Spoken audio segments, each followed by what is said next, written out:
रमनपुर नाम के गांव में एक बहुत ही अमीर सेठ और उसकी दो बेटियां और उसकी पत्नी रहते थे। वह बहुत ज्यादा अमीर थे। और फिर एक दिन, बेटी, तुम्हारी शादी की उम्र हो रही है और तुम्हारे लिए मुझे रिश्ते देखने होंगे। मैं भी बूढ़ा हो रहा हूँ। ठीक है पिताजी, जैसी आपकी इच्छा। मैं ही तुम दोनों का पालनहार हूँ। मेरे बिना तुम कुछ नहीं। मैंने ही तुमको पाल पोस के बड़ा किया है। अब बताओ तुम्हारा पालनहार कौन है? पिताजी, मेरे पालनहार तो आप ही हैं। हाँ, ये है मेरी सच्ची बेटी। बेटी, तू फिक्र मत कर, मैं तेरी अमीर घर के लड़के से शादी करवाऊंगा। नहीं पिताजी, मेरे पालनहार तो मेरे भगवान ही हैं। पागल लड़की, तेरा पालनहार भगवान नहीं मैं हूँ, क्योंकि मैंने ही तो ये खिला पिला कर बड़ा किया है। अब रुक, तेरी शादी एक भिखारी से करवाऊंगा।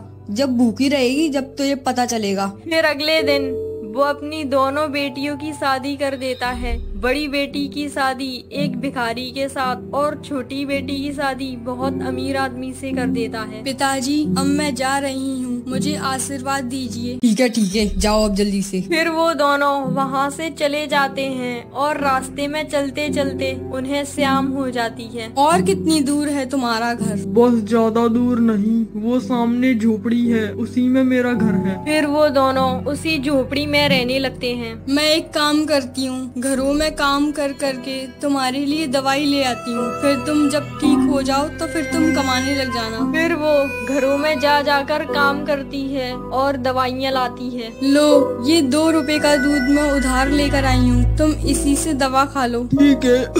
अरे, अब तो थोड़ा सा ही दूध बचा है। एक काम करती हूँ, इसे इस गड्ढे के सामने रख देती हूँ, कोई ना कोई तो पी ही लेगा। ऐसे ही वो रोज घरों में जा जाकर काम करती और जो पैसे मिलते उनसे दवाई और दूध खरीद लेती और अपने पति को दवाई देती। जो दूध बचता वो गड्ढे के ऊपर रख देती। फिर एक दिन, आज भी ये दूध इधर ही रख देती हूँ।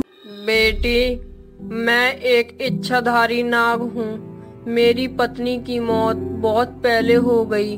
तुमने मेरी बहुत सेवा की है। मैं पहले ये सोच रहा था कि मैं इस सोने का क्या करूँगा और कहाँ छुपाऊं। अब मैं तुम्हारी सेवा से बहुत प्रसन्न हुआ।